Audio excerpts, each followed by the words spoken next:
오늘은 이제 예수님의 공생애를 시작하는데, 지난주에 제가 예수님의 이제 공생애에 대해서 말씀을 드리면서, 사생애 공생애 이제 말씀을 드리면서 공생애를 이제 판가름할 수 있는 그 이제 기준이 뭐라고 말씀을 드렸죠? 유월절이라고 말씀을 드렸잖아요, 그죠? 유월절, 유월절입니다. 근데 이제 예수님이 돌아가신 유월절 어린 양으로 십자가에 못 박혀 돌아가실 때가 이제 네 번째 유월절이고, 그때부터 이제 앞으로 거슬러 와서 예수님 3년 생애가 이렇게 시작이 된다고 이야기를 했어요. 그러니까 자, 유월절 이제 네 번, 둘, 셋, 넷. 여기서 이제 예수님이 십자가에서 못 박혀 죽으시죠, 예수님이. 그리고 이제 부활, 이제 사흘 만에 부활해서 부활하신 이후에 한 40일 제자들과 함께 이제 계셨습니다. 그리고 자, 첫 번째 유월절이 이제 있잖아요. 여기 첫 번째 유월절이 있는데, 그 앞에도 이제 잠깐 이것처럼 40일처럼 40일보다 좀 더 많은 시간이죠. 예수님이 공생애는 공생애인데 유월절은 되지 않았고 사역이 본격적으로 시작되지 않은, 그래서 오늘 읽은 본문에 내 때가 아직 이르지 않았다라고 말씀하신 거예요, 예수님이.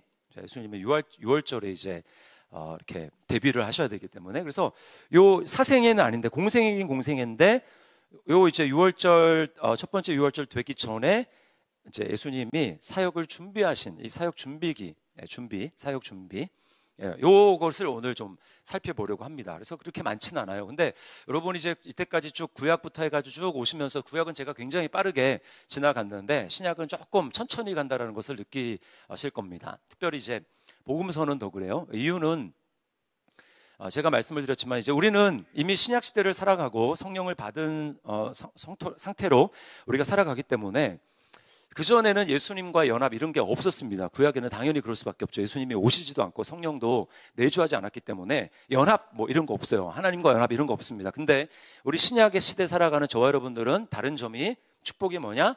우리는 하나님의 아들이신 예수님과 연합이 되었다라는 거예요. 여러분 믿습니까? 네, 연합이 됐어요.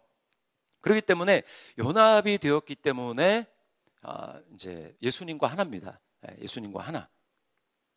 이게 이제 그리스도인의 특권 아닙니까? 예수님과 하나예요. 그렇기 때문에 그 얘기는 뭐냐? 예수님이 내 모든 것이 되신다라는 겁니다. 예수님이 하나 됐기 때문에, 예수님과 하나 됐기 때문에, 둘이 한 몸이 됐기 때문에 이제 예수님의 모든 것이 나예요. 제가 오늘 이제 아침에 우리 아들을 이제 학교 태워다 주면서, 교회 오는 길에 태워다 주면서 이제 왔는데, 제가 야, 너한테 좀 부족한 게 뭔지 얘기를 해봐. 너한테 부족한 게, 너한테 뭐가 필요한지 얘기를 해봐. 돈 빼고 이제 다른 거, 성격 뭐 등등, 너한테 부족한 거 얘기해봐. 근데 그 부족한 것에 예수님이 너의 부족한 그것이라고 고백을 해봐. 내가 그렇게 이야기를 했습니다. 그랬더니 자기가 이렇게, 그래서 제가 예수님은 나의 무엇입니다 라고 할 때, 그 무엇이 네가 부족하다고 생각하는 그것에 예수님은 나의 무엇입니다 그랬습니다. 그랬더니 첫 번째 나오는 게 예수님은 나의 지혜이십니다 이렇게 얘기를 하더라고요. 예수님 나의 지혜이십니다. 그리고 이제 또 없어? 그랬더니 예수님은 나의 끈기이십니다. 그러니까 이제 뭐가 약한지 다 알죠? 여러분, 우리가 다 완전하지 않고 약한 인간이기 때문에 우리는 우리 힘으로 살아갈 수 없어요. 근데 이제 제가 지난번에 말씀을 드렸지만 우리는 다 깨진 그릇입니다. 그래서 깨진 그릇이기 때문에 거기에 뭔가 이렇게 부어도, 하나님의 축복을 부어도 다 새나가게 돼 있어요. 그래서 우리는 그렇게 살아가는 존재가 아닙니다. 그래서 어떻게 살아가는 존재냐? 깨진 그릇인데 우리가 다 깨졌단 말이에요. 이렇게 그릇이 있어요. 왜 하나님의 축복을 받아야 되는데 막 구멍이 뻥뻥뻥 뚫려가지고 일로 다 샌단 말입니다. 근데 예수 안에 살아가는 존재는 뭐냐라고 하면 예수님이 바다예요. 물이야.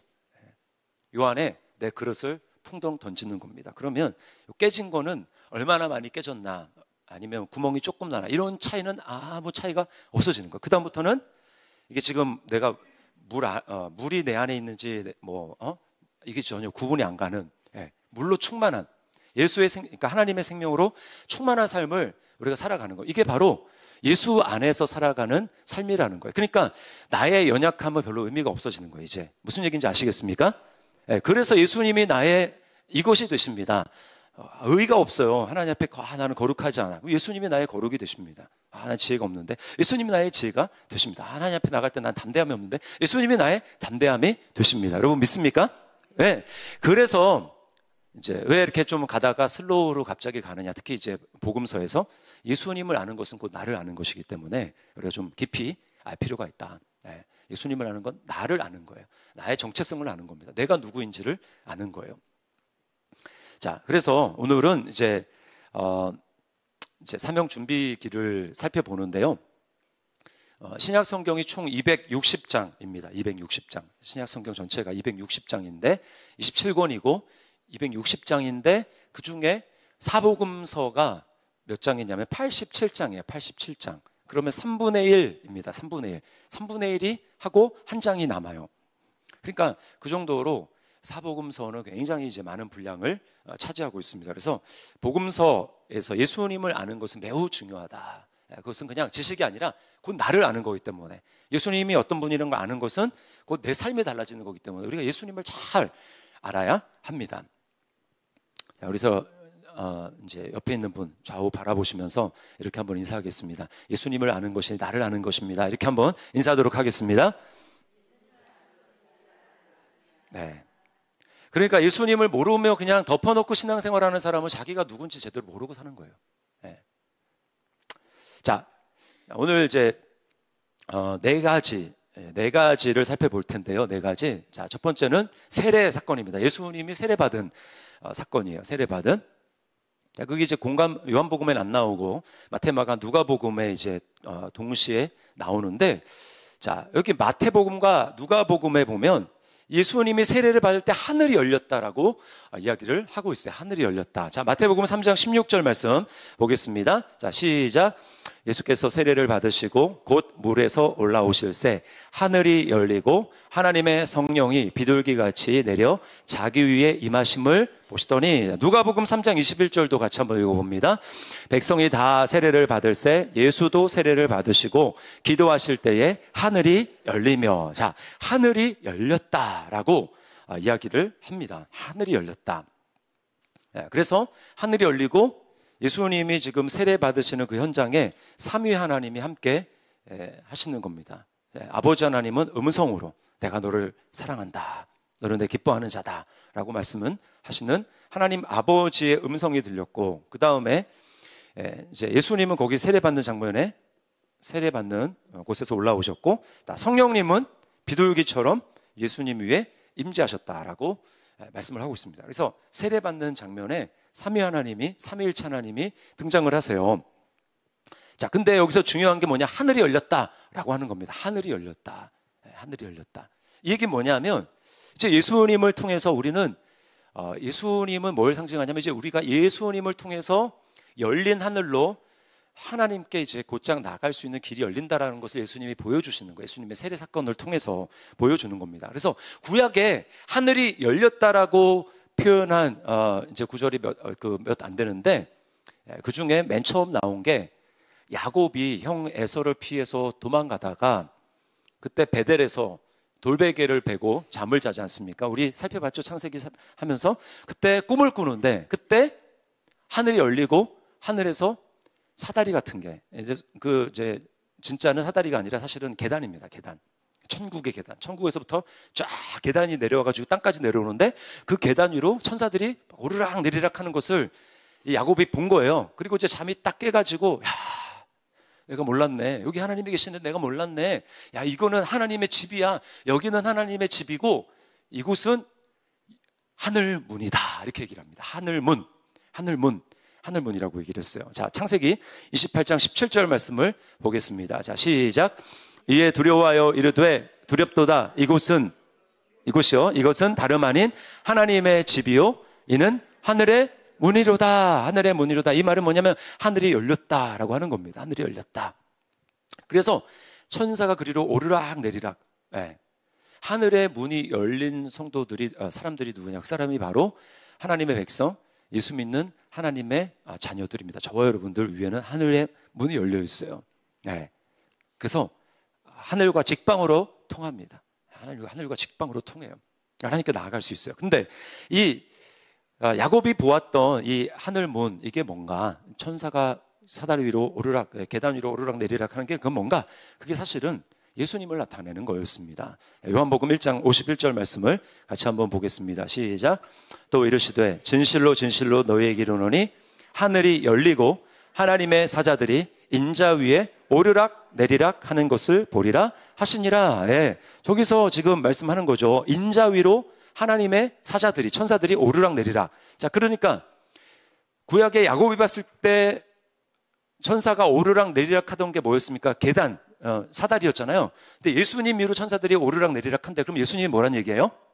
야곱이 봤던 사다리, 야곱이 봤던 계단, 땅과 하늘을 이어주는 그 계단이 바로 예수님이라고 얘기를 하는 겁니다. 나를 통해서만 하늘로 올라갈 수 있어. 나를 통해서만 하나님께로 나아갈 수 있어. 나를 통해서만 기도가 하나님께 상달될 수 있어. 하나님의 응답이 나를 통해서만 올 수 있어 라고 하는 걸 예수님이 말씀하는 거란 말입니다. 야곱이 꿈꾼 꿈이 그거입니다. 근데 지금 세례를 받을 때 이런 사건이, 하늘이 열린 사건이 일어난 거예요. 어떻게 이런 일이 일어나는가? 그럼 세례를 받는 게 도대체 무슨 일인가? 결론부터 말씀을 드리면요, 예수님이 세례를 받는 사건은 자아 부인입니다. 자기 부인, 자기 부인이에요. 자아가 죽는 겁니다. 자, 왜 그런가 제가 말씀을 드려볼게요. 자, 하늘이 열렸다라고 한 게 마태복음과 누가복음에서 제가 하늘이 열렸다는 표현을 했어요. 근데 마가복음에 보면 짧은 구절이지만 똑같은 사건을 열렸다라는 단어를 쓰지 않고 뭐라고 하냐면 갈라졌다라고 표현을 합니다. 찢어졌다라고 표현을 해요. 찢어졌다. 자, 마가복음 1장 10절 말씀을 함께 보겠습니다. 시작. 곧 물에서 올라오실새 하늘이 갈라짐과 성령이 비둘기같이 자기에게 내려오심을 보시더니. 자, 하늘이 열렸다라는 표현을 쓰지 않고 하늘이 갈라졌다, 하늘이 찢어졌다, 이런 표현을 씁니다. 이게 마가복음에서 딱 2번만 쓰이는 단어인데, 이 단어가 세례받을 때 하늘이 갈라졌다라고 했고요. 또 하나는 예수님이 십자가에서 죽으실 때 성소의 휘장이 위에서부터 아래까지 찢어진 사건, 갈라진 사건을 두고 이 똑같은 단어를 사용을 했습니다. 그러니까 여러분, 예수님이 십자가에서 죽으신 그 사건은 자기 부인의 절정이죠. 자기 부인, 자기 뜻대로 한 게 아니라 아버지 뜻대로 한 거란 말입니다. 자기 부인의 절정이죠. 세례를 받으신 사건도 마찬가지라는 거예요. 세례를 받으신 사건, 자기 부인입니다. 아까 누가복음 읽을 때 뭐라고 했습니까? 백성이 다 세례를 받을 때 예수도 세례를 받더니라고 이야기를 하잖아요. 그러니까 세례 받는 사건은 뭐냐면 내가 백성들과 똑같아지는 사건입니다. 세례는 원래 누가 받는 거예요? 지금 요한의 세례는 죄를 고백하고 받는 세례란 말입니다. 내가 이런 죄를 졌습니다. 군인들, 그다음에 세리들, 이런 사람들이 다 나와가지고, 나는 이런 죄를 지었습니다라고 고백하고, 그 다음에 죄 사함을 받는 그 세례를, 요한의 세례를 받는 거란 말이에요. 그러면 예수님은 죄를 짓지 않았기 때문에 세례를 받을 필요가 있습니까? 없습니까? 없죠. 그럼에도 불구하고 예수님이 세례를 받으러 나올 때, 그래서 세례 요한이 딱 그걸 보고 뭐라고 하냐면, 아니 내가 당신한테 세례를 받아야 되는데 어떻게 당신이 나한테 세례를 받으러 오십니까? 이 말은 당신은 세례를 받을 필요가 없는, 죄가 없는 분이신데 어떻게 나한테 세례를 받으십니까? 이거거든요. 근데 예수님이 뭐라고 말씀하시냐면, 이제 뒤에 하겠지만 의를 이루는 것이라고 이야기를 합니다. 이제 허락하라. 이와 같이 하여 우리가 하나님의 의를, 아버지의 의를 이루는 것이 합당하다라고 의라는 말을 써요. 의.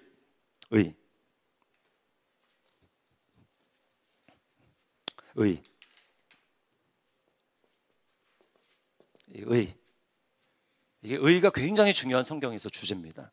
우리에게는 의가 없어요. 하나님이 요구하신 의가 없습니다. 의. 근데 예수님 뭐라고 말씀하시냐면, 내가 죄인과 같이 여김을 받고 백성들과 똑같이, 죄는 없으나 죄 있는 자처럼 죄인들과 똑같이 내가 너희 자리에 낮아져서 내가 백성 가운데 거하는, 그렇게 함으로 결국은 그렇게 해야지만 백성의 죄를 지고 십자가에 달려 죽을 수 있기 때문에 이와 같이 하여 하나님의 의를 이루는 것이 마땅하다 라고 말한 예수님의 그 고백은 자기 부인입니다. 자기 부인, 자기가 죽는 거예요.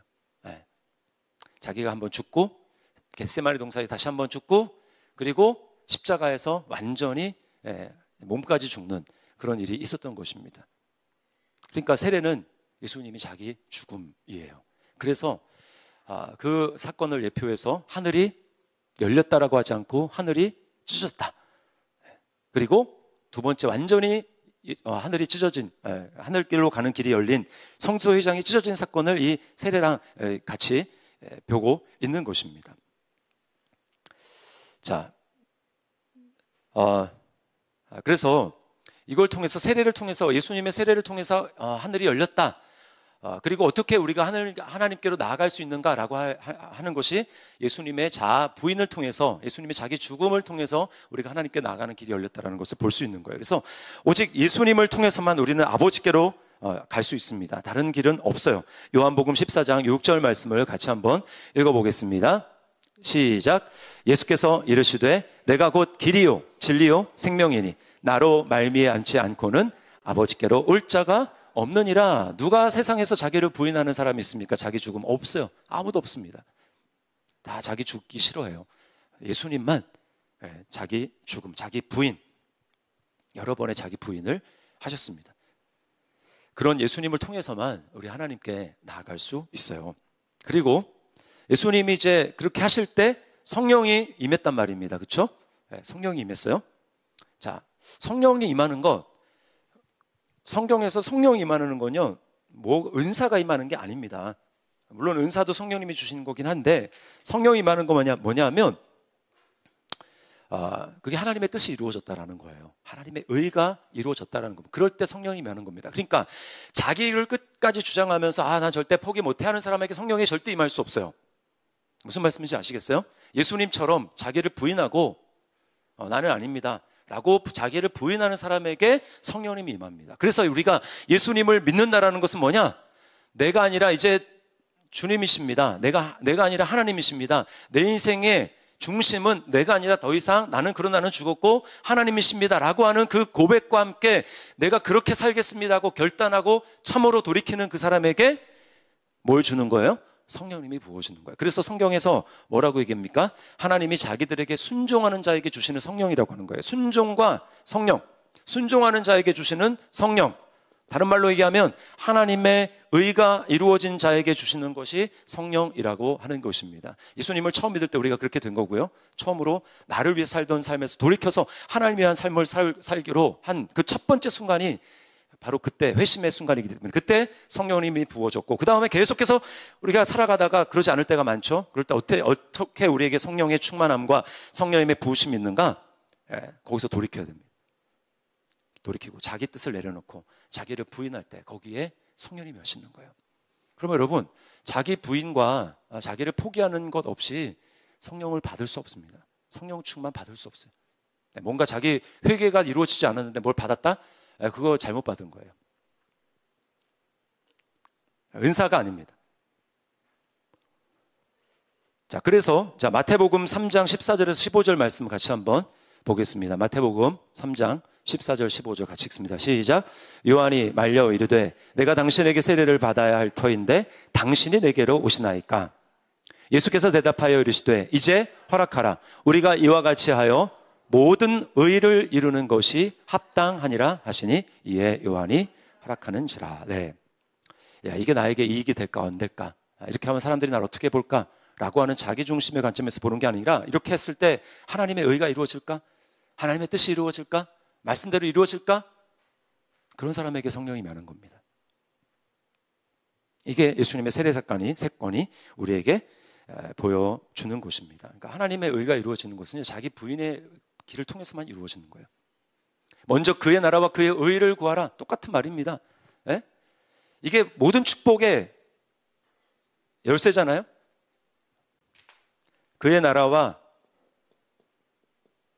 그의 의, 똑같은 말인데, 비슷한 말인데, 하나님의 나라는 건 뭐예요? 하나님의 통치, 다스림이잖아요. 왕으로 다스리는 거. 그의 의, 이거는 하나님의 뜻이 이루어지는 겁니다. 뜻이 이루어짐. 다스림을 받아야 뜻이 이루어지죠. 이건 같은 말이에요. 뭐 이렇게 선교지 나가라는 뜻이 아닙니다. 주부로서도 내가 집에서 직장 생활하면서 또 순간순간에 사람과 대화를 하면서 관계를 하면서 그때 이게 내 뜻인가? 내 주장, 내 고집, 내 생각인가? 아니면 하나님의 뜻을 이루는 것인가? 하나님의 통치를 받아 하나님의 뜻이 이루어지는 건가? 이런 사람에게 하나님이 성령을 주시고 모든 것을 주신다 라고 하는 겁니다. 자, 두 번째, 세례를 받으신 다음에 그다음에 예수님이 이제 금식을 하십니다. 40일 금식을 하시는데, 자, 거기 보면 그 성령에 이끌려라는 표현으로 써요. 성령에 이끌려. 성령에 이끌려 광야로 가셔서 마귀에게 시험을 받으셨다라고 이야기를 합니다. 자, 그러면 여기서 질문. 성령에 이끌려 마귀에게 시험을 받는다. 그러면 하나님은 우리를 유혹과 시험에 빠뜨리는 분이십니까? 아니죠. 하나님 그런 분이 아니라고 야고보서에서 말씀을 하고 있어요. 자, 그러면 왜 성령님은 예수님을 이끌어서 강권해서 성령에 이끌려 예수님은 마귀에게 시험을 받으셔야만 했는가? 그것은 우리가 방금 위에서 세례 사건에서 봤듯이 우리가 그 하나님의 의를 이루지 못하고 하나님의 뜻을 이루지 못하고 자기 뜻을 이루며 사는 존재이기 때문에 예수님이 우리를 대신해서 그 일을 이루시기로 시험을 받으러 가신 겁니다. 자, 여기서 이제 그 예수님의 시험 받는 그 사건에서 두 가지인데, 첫 번째는 아담의 실패입니다. 첫 번째가 아담의 실패. 예수님이 이거를 이제 마지막 아담으로 이걸 회복하셔야 되는 거예요. 두 번째는 이스라엘의 실패. 한 사람 아니라 전체 민족인 하나님의 택한 장자인 이스라엘 민족의 실패. 이것도 예수님이 다시 회복하셔야 돼요. 이들이 다 시험에 실패했습니다. 시험하는 자 마귀 실패했어요. 그래서 예수님이 성령에 이끌려 가서 아담이 실패한 것은 마지막 아담으로, 이스라엘이 실패한 것은 진정한 이스라엘로, 하나님 백성으로 예수님이 그렇게 하시는 거예요. 자, 첫사람 아담, 하와가 있지만 그럼에도 아담이 범죄했다고 하는 이유는 아담이 머리이기 때문에 그렇습니다. 하와의 머리이기 때문에, 대표성을 가지고 있기 때문에. 자, 첫사람 아담이 실패한 것은 뭐냐? 하와가 실패한 건 뭐냐? 말씀에 자기 생각을 더하거나 뺐다라는 거예요. 말씀 그대로 붙들어야 되는데 말씀에 자기 생각을 더하거나 빼는 거예요. 여러분, 이게 죄입니다. 죄. 자, 창세기 3장 3절 읽어볼까요? 창세기 3장 3절. 자, 같이 읽습니다. 시작. 동산 중앙에 있는 나무의 열매는 하나님의 말씀에 너희는 먹지도 말고 만지지도 말라, 너희가 죽을까 하노라 하셨느니라. 잘 보세요. 하나님 말씀에 너희는 먹지도 말고 만지지도 말라, 너희가 죽을까 하노라. 자, 첫 번째, 저기 하나님의 말씀에 너희는 먹지도 말고 만지지도 말라. 제가 이게 더한 거죠. 하나님 뭐라고 했습니까? 먹지 말라라고 했어요. 만지지도 말라, 뭐 이런 거 없습니다. 그 다음에, 자, 더한 겁니다. 만지지도 말라, 더 했어요. 그 다음에 너희가 죽을까 하노라. 이건 뺀 겁니다. 죽을까 하노라가 아니라 하나님의 말씀 뭐였습니다? 반드시 죽는다. 그러니까 자기 스스로 약화시킨 거 뺀 겁니다. 뺀 거. 자, 더하고 빼고 내 맘대로, 내 생각대로 해석을 거기다 덧붙였다 내가. 그게 죄예요. 자, 여기에 대해서 성경은 뭐라고 정죄를 하느냐? 요한계시록 22장 18절 19절을 보겠습니다. 시작. 내가 이 두루마리의 예언의 말씀을 듣는 모든 사람에게 증언하노니 만일 누구든지 이것들 외에 더하면 하나님이 이 두루마리에 기록된 재앙들을 그에게 더하실 것이요, 만일 누구든지 이 두루마리의 예언의 말씀에서 제하여 버리면 하나님이 이 두루마기에 기록된 만일이 아닌데 생명나무와 및 거룩한 성에 참여함을 제하여 버리리라. 더했다? 성경에 기록한 재앙들을 더해. 뺐어? 그러면 하나님 나라에 들어가는 것을 내가 빼버릴 거야 라고 말씀을 합니다. 이게 죄죠. 자, 그런데 우리가 예수님이 이제 시험받는 사건을 보면 예수님은 자기 생각대로 더하거나 빼거나 하지 않습니다. 예수님은 뭐라고 하십니까? 예수님이 하실 때 예수님의 특징, 마귀와 시험을 할 때 광야에서 예수님의 특징, 중요한 게 기록된 바. 성경에 이렇게 기록되어 있다. 기록된 바, 하나님의 말씀을 그대로 예수님은 선포했다라는 겁니다. 이게 중요한 거죠. 여기서 첫사람 아담이 실패한 그 실패를 예수님이 하나님의 말씀대로 그대로 더하거나 빼지 않고 말씀을 하심으로 주님은 그 시험에 이기십니다. 그 다음에 두 번째, 이스라엘의 실패. 이스라엘이 어디서 실패했습니까? 광야에서 실패했죠. 광야에서. 그들은 하나님을 시험했습니다. 하나님이 끊임없이 기적을 베푸시고 그들에게 은혜를 베풀어 주시고 하셨는데도 불구하고 그들은 하나님을 의심하면서 하나님을 시험했어요. 하나님을 시험했습니다. 광야에서. 자, 출애굽기 17장 2절과 7절을 함께 보겠습니다. 시작. 백성이 모세와 다투어 이르되 우리에게 물을 주어 마시게 하라. 모세가 그들에게 이르되 너희가 어찌하여 나와 다투느냐? 너희가 어찌하여 여호와를 시험하느냐? 그가 그곳 이름을 마사 또는 무리바라 불렀으니 이는 이스라엘 자손이 다투었으며 또는 그들이 여호와를 시험하여 이르기를 여호와께서 우리 중에 계신가 안 계신가 하였음이더라. 네, 하나님을 시험했다고 얘기를 합니다. 광야에서. 하나님이 그래서 신명기 모세를 통해서 뭐라고 말씀합니까? 너희가 광야에서 10번이나 나를 시험했다. 뭐 그 10번만 했겠습니까? 더 했죠. 네. 끊임없이 하나님을 시험한 거예요. 뭐 하나님이 계신가? 우리 중에 계신가? 안 계신가? 살아 계신가? 죽었나? 뭐 계속 하나님을 의심하고 시험을 했다라는 것입니다. 이스라엘이 그랬어요. 이스라엘이. 구원받은 지 얼마 되지도 않아서 그들은 광야에 들어가자마자 그런 일을 했다는 말입니다. 눈앞의 환경만 보고 하나님을 시험했어요. 자, 근데 예수님은 참 이스라엘로 예수님은 어떻게 하십니까? 예수님은 시험하지 말아야 된다. 말씀 그대로 말씀을 믿고 환경을 보면서 하나님을 시험한 게 아니라 말씀을 붙들었다라는 것입니다. 자, 누가복음 4장 12절 말씀을 같이 한번 읽습니다. 시작.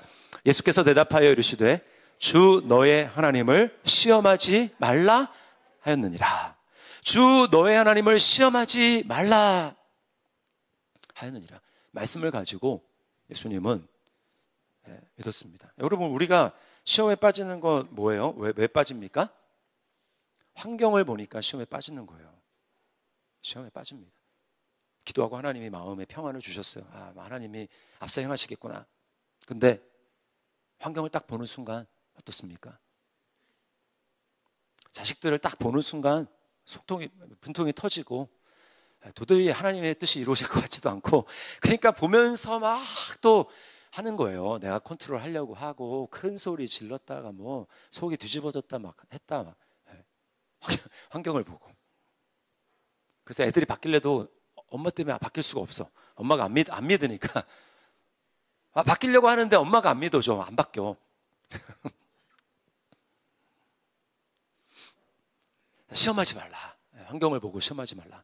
믿음은 환경을 통해서 하나님을 보는 게, 환경의 렌즈로 하나님을 보는 게 아니에요. 그러면 100% 다 시험입니다. 말씀의 렌즈로 하나님을 봐야 되는 거예요. 믿습니까? 네.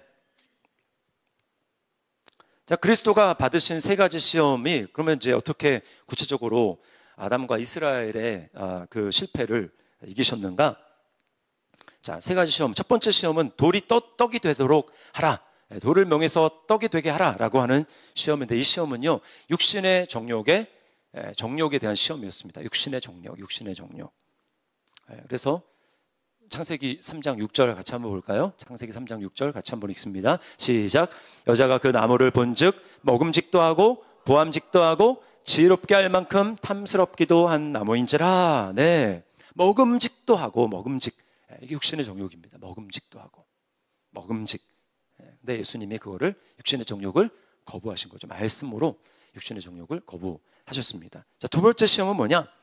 저라면 마태복음이랑 누가복음이랑 이 두 번째, 세 번째 시험의 순서가 바뀌어져 있어요. 근데 저는 누가복음의 순서를 따라서 말씀을 드립니다. 자, 두 번째 시험은 뭐냐면 저라면 천하 영광을 주겠다. 내게 저라면 천하 영광을 주겠다. 이건 뭐냐?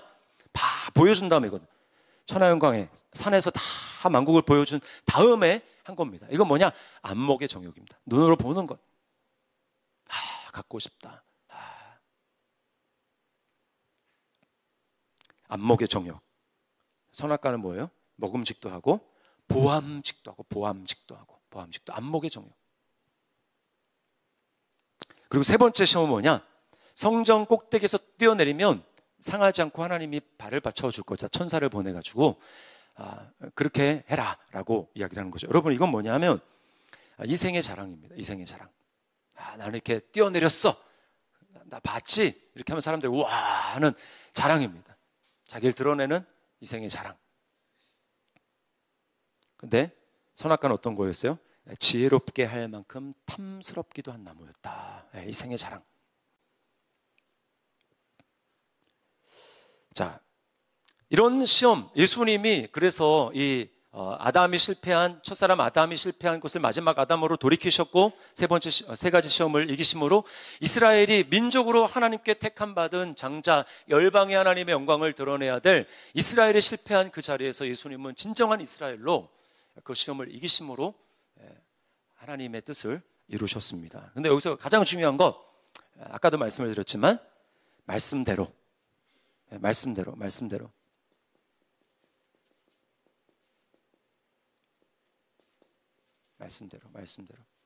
자꾸 여기 내 생각을 붙이면 안 됩니다. 내 사정을 붙이면 안 돼요. 그런데요, 자꾸 그런데요 붙이면 안 돼요. 알겠는데요, 그러면 안 돼요. 목사님 다 이해되는데요. 근데요, 저는 아닙니다, 그게. 그러니까 안 되는 거예요. 붙이면 안 돼요. 더하기도 말고 빼지도 말고 말씀 그대로. 그럴 때 능력이 나타나요. 그러면 어떻게 합니까? 이 그런데요라고 하는 내 생각을 부인해야 되는 거예요. 내 생각이 죽어야 되는 겁니다.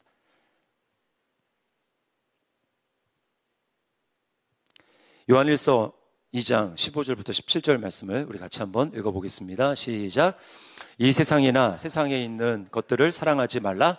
누구든지 세상을 사랑하면 아버지의 사랑이 그 안에 있지 아니하니.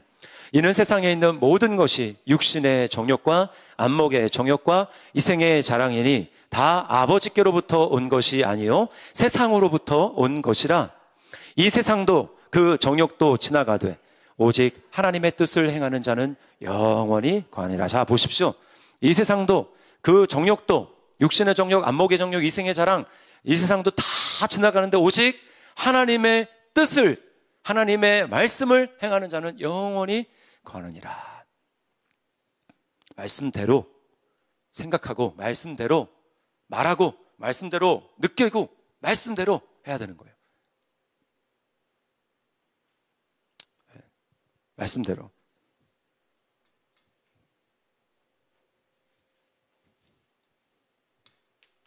그래서 우리가 말씀을 볼 때, 성경을 볼 때요. 자, 성경. 자, 성경 이렇게 생겼어요. 성경 있죠? 자, 이 성경을 볼 때 어떻게 봐야 되느냐? 우리는 자기 부인이 안 되잖아요. 그래서 항상 예수 그리스도 제가 중심으로 봐야 된다라고 하는 이유가 뭐냐면요. 자, 말씀의 본질 자체는 예수님입니다. 여러분 믿습니까? 성경 전체, 성경을 딱 쥐어짜면 뭐가 나오냐면 예수가 나오는 거예요. 예수님, 예수 그리스도. 이거를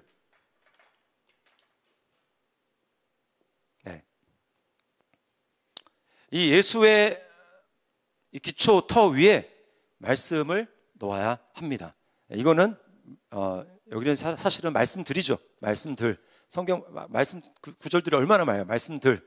근데 이런 말씀들은 의미가 있으려면 말씀이 육신이 되어서 오셔서 말씀의 본체이신 예수 그리스도의 바탕으로 해서 이 말씀들을 보지 않으면 우리는 말씀을 보아도 어떻게 봅니까? 자기 생각대로 말씀을 보는 거예요. 말씀의 렌즈, 예수 그리스도의 렌즈로 말씀들을 봐야 된다는 겁니다. 그게 제가 여러분한테 자주 말씀을 드리는 그리스도 안에서 하나님의 모든 말씀은 예가 된다라고 하는 것은 예수님을 생각하지 않고 내 열심을 가지고 이 말씀을 지키는 그게 아니고요. 예수 그리스도를 통해서 예수님이 하신 것처럼 십자가에서 자기를 못 박고 부인하는 자기 부인, 자기를 부인하고 십자가를 지는 그 예수님의 본을 따라서 이걸 통해서 일단 이 일이 있고 난 다음에 이게 회개죠. 이렇게 회개하고 그런 예수님의 눈으로 말씀을 보지 않으면 자기 생각대로 말씀을 보게 돼 있다는 거예요. 자기 의로 말씀을 보게 돼 있다는 얘기입니다. 말씀을 이용해요.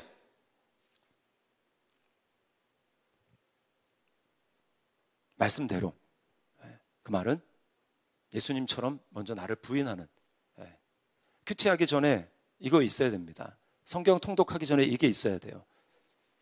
내 눈을 새롭게 하는. 안 그러면 계속 우리는 아담처럼 하와처럼 내 생각으로 말씀에다가 덧붙이고 말씀을 판단하고 환경을 통해서 그런데요.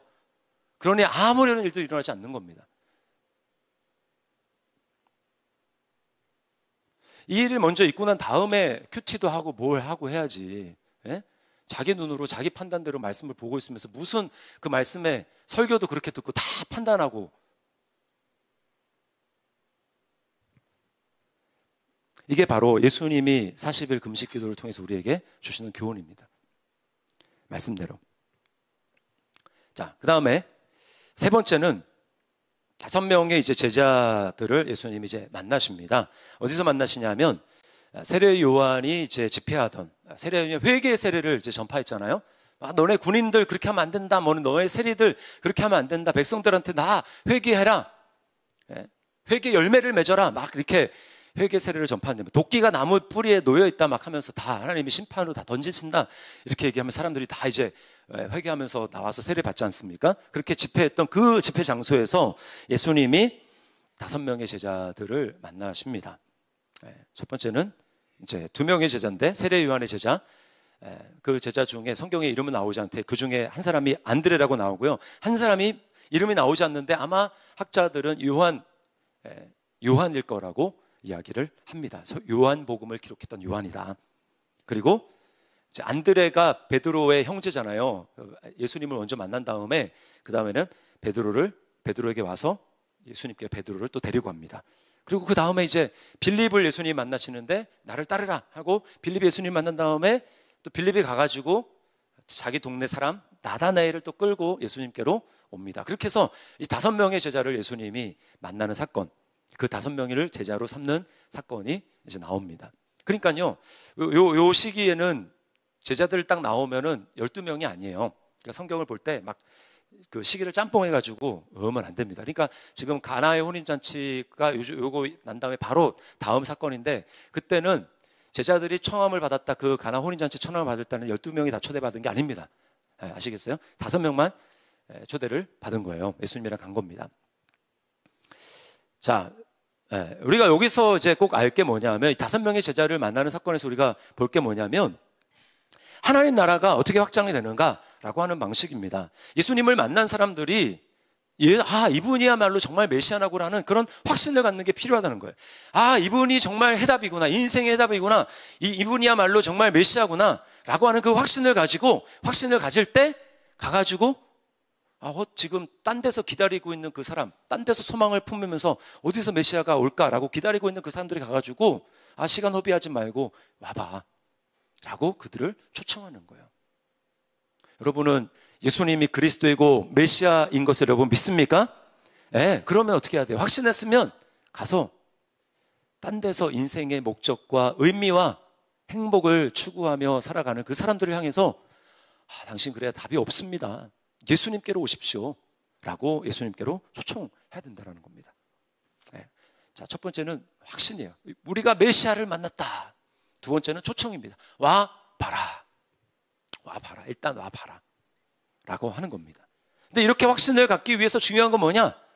예수님 만나야 되는 거예요.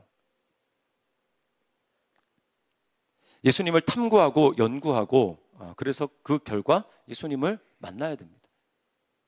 그러나 오늘날 많은 성도들은, 교인들은 그냥 교회만 나왔지 더 이상 예수님에 대해서 알아보려고 하지 않고, 질문하지 않고, 정말 이분이 나의 인생에 정말 의미가 있는 분인가 질문하고, 이 탐구하는 과정을 거치지 않습니다. 그냥 익숙한다라는 이유로, 오래 있었다는 이유로 뭐 다 그런 거 아니야? 아닙니다. 이들은요, 세례 요한이 자 봐라, 세상의 죄를 지고 간 하나님의 어린 양이다 라고 하는 것을 딱 듣자마자 내가 증언한 자가 바로 저분이야 라고 하는 걸 듣자마자 세례 요한의 제자였는데 예수님을 따라가서, 예수님을 졸졸 따라가가지고 예수님이 무슨 볼 일 있냐고 얘기하니까 선생님은 어디에 묵고 계십니까? 선생님은 어디 사십니까? 그러니까 예수님이 이제 와보라고, 그래가지고 예수님이 그 묵고 계신 데를 그들이 가서 거기서 예수님과 시간을 보내면서 질문도 하고 답변도 하고 시간을 보내지 않습니까? 거기서 이들이 확신을 갖는 겁니다. 이분이야말로 우리가 기다리던 메시아구나. 멀리서 본 게 아니에요. 가까이 가서 질문도 하고, 내가 평소에 궁금하게 하던 것들이 정말 이분 안에서 풀어질 수 있는가, 인생의 답을 주님 안에서 찾은 다음에 그 다음에 확신하고 와서 이분이야말로 메시아다, 우리가 메시아를 만났다, 이겁니다.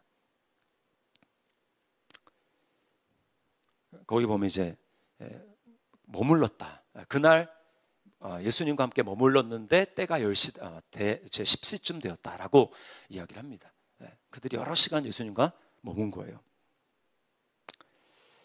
자, 하나님의 나라가 이렇게 확장이 됩니다. 그래서 저와 여러분들은 계속해서 옛날에 그냥 뭐 알았던 그 성경 지식 좀 아는 거 그걸 가지고 그냥 예수님에서 다 알았다 이게 아니라 계속해서 예수님을 깊이 알아가고, 그러면서 계속해서 내 생각을 내려놓고 부인하고 계속해서 예수님을 깊이 알아가는 그런 가운데 예수님을 확신해야 됩니다. 그래야 증거할 수 있어요. 우리 좌우에 있는 분들과 이렇게 한번 인사하도록 하겠습니다. 예수님을 계속 알아갑시다. 이렇게 인사하겠습니다. 또 이렇게 얘기합시다. 당신이 아는 게 전부가 아닙니다. 얘기해 주세요. 네. 자, 마지막 세 번째는 가나의 혼인잔치. 제가 오늘 읽은 이 부분이 이제 사역 준비의 마지막 사건입니다. 마지막 사건. 자, 이게 예수님이 공생의 사역을 시작하기 전이에요. 그래서 예수님이 뭐라고 얘기하냐면요. 자, 2장 4절을 볼까요? 2장 4절 같이 한번 읽습니다. 시작. 예수께서 이르시되 여자여 나와 무슨 상관이 있나이까? 내 때가 아직 이르지 아니하였나이다. 내 때가 아직 이르지 않았다. 아직 지금 데뷔할 때가 아닙니다. 아직 준비기라는 거예요. 사역 준비기. 아직 때가 안 됐다. 이 얘기입니다. 이 얘기. 네. 이걸 통해서 예수님은 근데 결국은 기적을 행하시잖아요. 기적을 행하시는데 이걸 통해서 예수님이 보여주고자 하시는 게 뭘까라고 하는 걸 우리가 캐치를 해야 되는데, 이거는요 예수님이 이제 뭘 보여주시는가? 뭘 보여주시냐면 새 창조와 새 안식. 그걸 앞으로 내가 할 사역은 이럴 사역일 거라고 하는 것을, 그 공생에 펼칠 사역은 이런 사역이랄 것을 예수님이 아직 내 때가 이르지 않은 그때에 주님이 가나의 혼인잔치를 통해서 보여주시는 것입니다. 새 창조, 천지창조, 하나님이 예전에 하셨던 그 천지창조, 그리고 일곱째 날에 안식한 그 육신의 눈에 보이는 그런 창조와 또 육신의 그런 안식이 아니라 진정한 창조와 진정한 재창조, 그게 무엇일지를 보여주시는 거예요. 그래서 2장 1절에 보면, 2장 1절을 같이 한번 읽어보겠습니다. 시작. 사흘째 되던 날 갈릴리 가나에 홀라가 있어 예수의 어머니도 거기 계시고. 자, 거기 사흘째 되던 날이라고 하죠. 이게 굉장히 중요한, 새 창조에 있어서 중요한 문구입니다. 사흘째 되던 날. 또 사흘째 되던 날이 도대체 무슨 의미가 있는 것일까? 자, 거기 제가 표시를 해놨는데요. 자, 그 요한복음 1장을 읽었잖아요. 1장 읽어서 1장의 처음이 뭐냐면 예수님이 하나님이라는 걸 얘기를 하는 겁니다. 말씀이 하나님이다. 하나님과 함께 태초에 말씀이 계셨다. 근데 지금 그분이 하나님이라는 걸 얘기를 하는 거예요. 그 얘기 뭐냐면 지금 태초에 말씀이 계시니라는, 우리 딱 떠올리는 게 창세기 1장 떠올리잖아요. 그렇죠? 창세기 1장 떠올리는데 이제 요한복음 1장은 뭐냐면 이 예수님이야말로 이제 하나님이 하셨던 것과 같이 천지 창조를 하셨을 뿐만 아니라 죄로 말미암아 타락한 우리 인생을 이제 새롭게 창조하시는 이제 재창조의 주인이 예수님이라는 걸 얘기를 하는 거예요. 그래서 쭉 얘기를 한 다음에 처음에 1일차는 뭘 하냐? 에피소드 나오는 1일차가 뭐냐면 세례 요한이 등장해가지고 뭐라고 얘기하냐면 이제 나는 그리스도가 아니다. 사람들이 가가지고 막 뭐 세례 베풀고 하니까 야 네가 그리스도냐라고 사람들이 이제 그 유대인 당국자에서 보낸 사람들이 묻습니다. 그러니까 세례 요한이 나는 그리스도가 아니다라고 이야기를 해요. 그런 날이 1일차입니다. 1일차. 세례 요한이 해서 그 사역을 예수님과 관련된 나는 그리스도가 아니라고 밝혔던 그날이 첫 번째 날이에요. 그래서 자, 1장 20절과 28절을 보겠습니다. 1장 20절 28절 같이 읽습니다. 시작. 요한이 드러내어 말하고 숨기지 아니하니 드러내어 하는 말이 나는 그리스도가 아니라 한데, 이 일은 요한이 세례 베풀던 곳 요단강 건너편 베다니에서 일어난 일이라. 이때가 1일차. 자, 그러면 그 다음 날은 뭐냐? 요한이 그렇게 한 다음에 무리들을 향해서 보라 하나님의 어린 양이로다, 세상 죄를 지고 가는 하나님의 어린 양이더라고 이야기하는 그날입니다. 자, 29절 말씀을 보겠습니다. 시작. 이튿날, 자, 첫째 날 그 다음 그 이튿날인 거예요. 이틀째입니다. 같이요. 이튿날 요한이 예수께서 자기에게 나아오심을 보고 이르되 보라 세상 죄를 지고 가는 하나님의 어린 양이로다. 이게 이틀 이틀일째입니다. 자, 그러면 3일째는 뭐냐? 또 하나님의 어린 양이라고 얘기를 하는데 이때는 무리가 아니라 2명의 제자들에게 그렇게 이야기를 합니다. 자, 그래서 1장 35절 36절 말씀을 같이 읽습니다. 시작. 또 이튿날 요한이 자기 제자 중 2사람과 함께 섰다가 예수께서 거니심을 보고 말하되 보라 하나님의 어린 양이로다. 또 이튿날이 이제 그 3일째를 이야기를 하는 것입니다. 자, 그리고 4일째는 이제 이거는 뭐 해석에 조금 차이가 있긴 한데요. 그 3일째 날 두 제자에게 세상 죄를 지고 하나님의 어린 양이다라고 해서 이 두 제자가 예수님을 따라가서 예수님이 사시는 데를 보거든요. 봤다. 그리고 그날 거기에 머물렀다라고 이야기를 하는데 그때가 이제 10시였다. 10시. 근데 10시면 오후 4시거든요. 오후 4시. 근데 유대인들은 우리나라랑 시간 계산법이 좀 다릅니다. 좀 여러분이 제가 설명하게 들은 게 좀 복잡하고 뭐 어려울 수 있는데 그냥 그렇구나라고 하는 것은 알아두시면 돼요. 자, 때가 10시니라라고 얘기를 합니다. 10시. 10시는 예수님이 십자가에서 운명하신 시간이 9시거든요. 오후 3시입니다. 근데 10시면 그러니까 이제 1시간 더 가가지고 6시간 더 하면 16시니까 오후 4시죠. 오후 4시. 오후 4시예요. 오후 4시. 거기에 오후 4시였는데 그날 예수님과 함께 거했다라고 합니다. 그러니까 이제 뭐 몇 시간 예수님과 거했다고 치면 유대인들은 시간 계산법이 저녁부터 그 다음 날로 들어가는 거예요. 저녁부터. 그러니까 오후 6시가 되면 그 다음 날로 칩니다. 그러니까 오후 4시에 이제 예수님이 사시는 데를 가서 보고 그날 이제 머물렀기 때문에 하루가 넘어간 거예요. 하루가 넘어간 겁니다. 그래서 그 이튿날이라는 말은 없지만 사실은 이튿날이라는 말을 추가를 해야 되는 거죠. 우리가 행간에서 그거를 읽을 수 있습니다. 자, 그럼 4일째 되는 날이 뭐가 있으냐? 베드로가 예수님을 만난 날입니다. 자, 1장 39절 40절 말씀을 같이 한번 읽어보겠습니다. 시작. 예수께서 이르시되 와서 보라. 그러므로 그들이 가서 계신 데를 보고 그날 함께 거하니 때가 10시쯤 되었더라. 40절. 요한의 말을 듣고 예수를 따르는 2사람 중에 하나는 시몬 베드로의 형제 안드레라. 네. 그러니까 사실은 거한 다음에 지금은 바로 당일날 가가지고 얘기한 것처럼 되어 있지만 사실은 그 다음날 가가지고 예수님과 함께 머문 그 다음날, 뭐 저녁 때가 되었든지 아무튼 그 다음날 가가지고 베드로가 예수님 만나도록 안드레가 인도를 한 겁니다. 자, 그 다음 날은 뭐냐? 빌립과 나다나엘이 예수님을 만난 날이에요. 자, 1장 43절 말씀 보겠습니다. 자, 같이 이튿날 예수께서 갈릴리로 나가려 하시다가 빌립을 만나 이르시되 나를 따르라 하시니. 또 이튿날 했죠. 그 시간이 또 지난 겁니다. 자, 이렇게 해가지고 1일차부터 지금 5일차까지 쭉 왔는데 그리고 나서 2장에 넘어가서 사흘째 되던 날 이렇게 나오는 거예요. 무슨 얘기인지 아시겠습니까? 그러니까 사흘째 되던 날은 7일째가 됩니다. 7일째. 첫 세례 요한이 나는 그리스도가 아니다라고 말을 했을 때로부터 7일째가 되는 거예요. 뭘 얘기를 하냐? 지금 예수님이 하나님이라고 지금 선포한 다음에 말씀 하나님이라고 선포한 다음에 지금 7일째가 됐으니까 7일째 창세기 1장에 의하면 하나님이 하신 일은 무엇이었습니까? 안식하시는 거죠. 6일 동안 천지를 다 만드신 다음에 7일째가 되니까 하나님이 안식하셨다라고 얘기를 한 겁니다. 그러니까 지금 제자들도 부르고 해서 예수님이 재창조를 하시는데 7일째가 되어서 안식하시는데 그게 뭐냐? 이제 요한복음 2장에 나오는 가나의 혼인잔치를 통해서 예수님이 주시고자 하는 재창조와 안식이 무엇인지를 보여주시는 것입니다. 자, 갔더니 문제가 뭐였습니까? 안식하려고 했더니 안식하지 못하는 이유가 뭐였어요?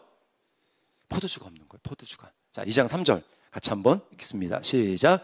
포도주가 떨어진지라 예수의 어머니가 예수에게 이르되 저들에게 포도주가 없다 하니. 네.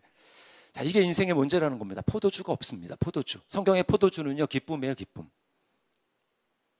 네. 주께서 내 마음에 두신 기쁨은 저희의 새 포도주가 창고에 가득할 때보다 더하니이다 라고 얘기를 하는데, 성경에서, 구약 성경에서 유대 사회에서 포도주는 뭐냐면 잔치고 포도주는 기쁨입니다. 기쁨. 근데 기쁨이 없다는 거예요. 기쁨이 없습니다. 왜요? 결핍을 인해서 인생이 하나님으로부터 단절돼서, 무한하신 하나님으로부터 단절돼서 없는 결핍한 삶을 살아갈 수밖에 없는, 그래서 기쁨이 없는 겁니다. 돈도 없고 뭐도 없고 다 없는 삶을 살아갈 수밖에 없다는 거예요. 이게 인생의 문제라는 것입니다. 안식이 없죠. 그러니 기쁨이 없다, 포도주가 없다, 기쁨이 없고 안식이 없다라는 겁니다. 그런데 문제는 뭐냐? 인생은 그런 안식과 기쁨이 없는 그것을 자기 힘으로 해결해 보려고 한다는 겁니다. 하나님 안에서 해결하는 것이 아니라 자기 힘으로 해결해 보려고 하는 거예요. 그게 상징적으로 나타나는 게 거기 율법입니다. 2장 6절 말씀 같이 읽습니다. 2장 6절 시작. 거기에 유대인의 정결 예식을 따라 두세 통 드는 돌 항아리 6이 놓였는지라. 자, 이게 유대인의 결례를 따라, 정결 예식을 따라, 이게 구약의 율법이죠. 구약의 율법. 구약의 율법을 통해서 그렇게 마련해 놓고 그걸 보고 이제 뭔가 인생의 결핍을 채워보려고 한다라는 거예요. 뭘 보여줍니까? 인간이 그렇게 한다고 하더라도 그거는 손만 씻을 수 있는 것뿐이에요. 손만. 뭡니까? 우리의 내면이 아니라 우리의 겉만 깨끗하게 할 수 있다. 이게 인간이 율법을 통해서, 정결 규례를 통해서 할 수 있는 한계라는 것입니다. 속까지 채워지지가 않아요. 그래서 마태복음 23장 25절은 예수님이 바리새인들을 향해서 이렇게 저주하십니다. 같이 한번 읽어봅니다. 시작. 또 하였은질저 외식하는 서기관들과 바리새인들이여, 잔과 대접의 겉은 깨끗이 하되 그 안에는 탐욕과 방탕으로 가득하게 하는도다. 자, 너희가 하는 짓거리들은 전부 다 겉만 번지르르하게 하지 너희 속은 하나도 깨끗하지 않고 하나도 변화되지 않았다 라고 하는 것입니다. 바울 사도는 이것을 어떻게 해석하는가? 로마서 10장 2절과 3절 말씀을 같이 한번 보겠습니다. 시작. 내가 증언하노니 그들이 하나님께 열심히 있으나 올바른 지식을 따른 것이 아니니라. 하나님의 의를 모르고 자기 의를 세우려고 힘써 하나님의 의에 복종하지 아니하였느니라. 네, 율법을 내가 지키려고 내 열심을 가지고 행하는 것, 그것은 바른 지식을 따른 것도 아니고 결국 뭐냐? 하나님의 의를 거부하기 위해서 자기 의를 힘써 세우려고 한다. 그래서 하나님의 의와 인간의 의는 대척점에 서 있을 수밖에 없습니다. 내가 뭔가를 막 하고 내 열심을 가지고 막 내가 뭔가를 쌓고 이렇게 하면 되겠지, 이렇게 하는 건 뭐냐? 막 잔을 겉을 닦고 정결규를 힘쓰고 뭐 이렇게 하는 그 모든 것들은 뭐냐? 자기 의를, 인간의 의를 힘써 행함으로 하나님의 의에 복종하지 않는다 라고 얘기를 하는 겁니다. 이거 포기해야 됩니다. 이거 포기해야 됩니다. 그러니까 기쁨이 없어요. 기쁨이 없습니다. 안식도 없어요. 안식도. 그래서 예수님이 지금 뭘 하냐면 내가 이거 위해서 왔다는 겁니다. 이 포도주 첫 번째 사건을 통해 가지고. 자, 그러면 예수님이 하신 물로 된 포도주를 마시는 거죠. 이건 뭐냐면 내면을, 마음을 깨끗하게 하시는 그리스도의 보혈을 상징합니다. 예수님이 하셨죠. 물로 된 포도주, 원래는 손 씻고 놔뒀던 그 물이 이제 포도주로 변해서 사람들이 그거를 마셨어요. 손만 씻는 게 아니라 그게 속으로 들어갔습니다. 근데 그 포도주가 뭐냐? 바로 새 언약의 예수 그리스도가 십자가를 지시기 전날 밤 제자들과 함께 나누었던 그 6월절 포도주. 주님이 뭐라고 말씀하세요? 이건 너희를 위해서 흘리는 바 나의 피 곧 언약의 피니라. 자, 마태복음 26장 28절입니다. 같이 읽습니다. 시작. 이것은 죄사함을 얻게 하려고 많은 사람을 위하여 흘리는 바 나의 피 곧 언약의 피니라. 이 피가 너의 속으로 들어가 너의 마음이 변화되지 않으면 하나님의 의가 이루어질 수 없다 라고 말하는 것입니다. 자, 이거를 히브리서 9장 11절부터 15절은 이렇게 얘기합니다. 히브리서 9장 11절부터 15절 같이 한번 읽어보겠습니다. 시작. 그리스도께서는 장래 좋은 일에 대제사장으로 오사 손으로 짓지 아니한 것 곧 이 창조에 속하지 아니한 더 크고 온전한 장막으로 말미암아 염소와 송아지의 피로 하지 아니하고 오직 자기의 피로 영원한 속죄를 이루어 단번에 성소에 들어가셨느니라. 염소와 황소의 피와 및 암송아지의 죄를 부정한 자에게 뿌려 그 육체를 정결하게 하여 거룩하게 하거든 하물며 영원하신 성령으로 말미암아 흠 없는 자기를 하나님께 드린 그리스도의 피가 어찌 너희 양심을 죽은 행실에서 깨끗하게 하고 살아계신 하나님을 섬기게 하지 못하겠느냐? 이로 말미암아 그는 새 언약의 중보자시니 이는 첫 언약의 때에 범한 죄에서 속량하려고 죽으사 부르심을 입은 자로 하여금 영원한 기업의 약속을 얻게 하려 하심이라. 아멘. 네. 새 언약의 중보자가 되시고, 그래서 우리로 하여금 예수 그리스도의 피로 말미암아 새 언약에 참여하는 자가 되게 하시려고, 새 창조, 그리고 새 안식, 그리스도 안에서 이제 모든 것이. 그래서 고린도후서 우리가 맨날 암송하는 5장 17절에 뭐라고 합니까? 그런즉 누구든지 그리스도 안에 있으면 뭐예요? 새로운 피조물이라. 이전 것은 지나갔으니 보라 새 것이 되었도다. 우리가 그리스도 안에서 새로운 존재가 된 거예요. 아멘. 믿습니까? 새로운 창조가 되었고, 새 창조 되었고, 죄로부터 해방돼 새 창조가 되었고, 또 뭐예요? 새로운 안식, 진정한 안식을 얻는 겁니다. 그러니까 여러분, 진정한 안식은 그리스도 안에서 내가 누구인지를 알고 하나님이 부어주시는 은혜와 사랑을 누릴 때지, 안식은 좋은데 휴가 간다고 얻는 거 아닙니다. 착각하지 마세요. 자, 그리고 그 새 언약의 핵심은 뭐냐? 제가 계속 말씀을 드리지만 그냥 죄 용서가 아니라요, 성령이 우리 안에 들어오시는 겁니다. 이게 새 언약의 핵심이에요. 성령이, 예수님의 영이. 그래야 기쁨이 진짜 오는 것입니다. 그냥 죄 용서 받는 것이 아니라 예수 그리스도의 피가 뿌려지고, 그리고 결국 하나님의 영이신 성령님이, 예수님의 영이 우리 안에 들어오실 때, 그때 진짜 포도주가 샘솟듯 기쁨이 넘치는 거예요. 로마서 14장 17절 말씀 같이 한번 읽습니다. 시작. 하나님의 나라는 먹는 것과 마시는 것이 아니요 오직 성령 안에 있는 의와 평강과 희락이라. 마지막 희락이라. 기쁨이라. 성령 안에 있는 의와 평강과 희락이라. 하나님의 뜻이 이루어지는 그 의, 하나님의 뜻이 이루어지는, 예수 그리스도 안에서 하나님이 다 완전히 하나님의 의가 되셔서 하나님의 뜻이 이루어졌잖아요. 그러니까 그거를 내가 믿고 할 때 성령 안에서 우리 안에 하나님의 의가, 그리고 평안이, 그리고 더 나아가 기쁨이 샘솟듯 하는 것입니다. 성령 안에서. 그리고 갈라디아서 5장 22절부터 25절 말씀도 읽습니다. 시작. 오직 성령의 열매는 사랑과 희락과, 자, 저 희락이죠. 희락, 기쁨. 사랑과 희락과 화평과 오래 참음과 자비와 양선과 충성과 온유와 절제니 이 같은 것을 금지할 법이 없느니라. 그리스도 예수의 사람들은 육체와 함께 그 정욕과 탐심을 십자가에 못 박았느니라. 만일 우리가 성령으로 살면 또한 성령으로 행할지니 라고 말씀을 하고 있습니다. 그러니까 뭐예요? 예수 믿었다, 죄 용서 받았다, 여기서 그치면 안 되고 더 나아가서 우리는 성령. 새 언약의 핵심은 예수님의 영인 성령이 우리 안에 부어짐으로 하나님의 나라가 임하고, 하나님의 나라가 의와 평강과 희락이 우리에게 임하고, 성령의 열매가 사랑과 희락과 이런 많은 것들이 열리는데, 아까도 말씀을 첫 번째 다시 돌아가서 이렇게 되기 위해서 뭐예요? 그리스도 예수의 사람은 5장 20절, 갈라디아서 5장 24절, 그리스도 예수 사람은 육체와 함께 그 정욕과 탐심을 십자가에 못 박았느니라. 죽음이에요. 죽었다. 자아 죽음, 자기의 죽음.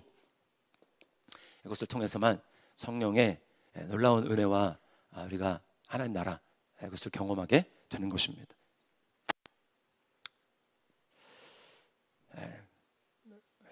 이게 오늘 예수 그리스도의 세례와 또 시험 당하심과 제자를 만나심, 그리고 가나의 혼인잔치예요.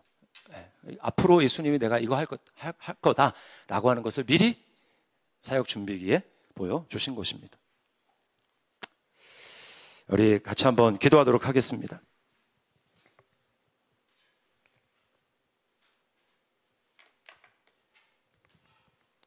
우리 말씀을 기억하면서 여러분, 예수 믿는 것은요, 그냥 내 생각대로, 그냥 예수 믿었다고 고백하고 그냥 내 생각대로 살아가는 삶이 아닙니다. 예수님 세례는 자기 부인이라고 말씀을 드렸죠. 그때 하늘이 열리는 겁니다.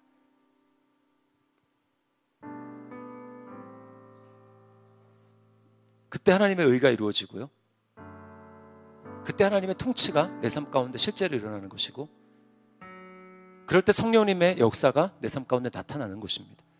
왜 예수를 믿어도 내 삶 가운데는 기쁨도 없고 변화도 없고 응답도 없고 하나님의 역사가 나타나지 않는가? 답은 딱 하나예요. 오늘 예수님의 사역 준비 기간이 그걸 보여주는 겁니다. 입으로는 믿는다고 얘기하지만 실제로는 다 자기예요. 자기 생각, 자기 기분, 자기 감정, 환경에 대한 내 생각, 거기에 대한 반응, 거기에 어디 자기 죽음이 있고 자기 부인이 있으며 하나님의 의를 이루기 위해서 나는 중요하지 않아, 내 생각은 중요하지 않아, 내가 어떻게 보여지는 것 전혀 중요하지 않아, 이와 같이 하여 하나님의 의를 이루는 것이 합당하니라.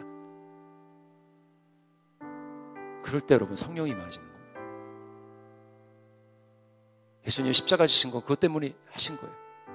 새 언약의 중보가 되시고 새로운 창조, 새로운 안식,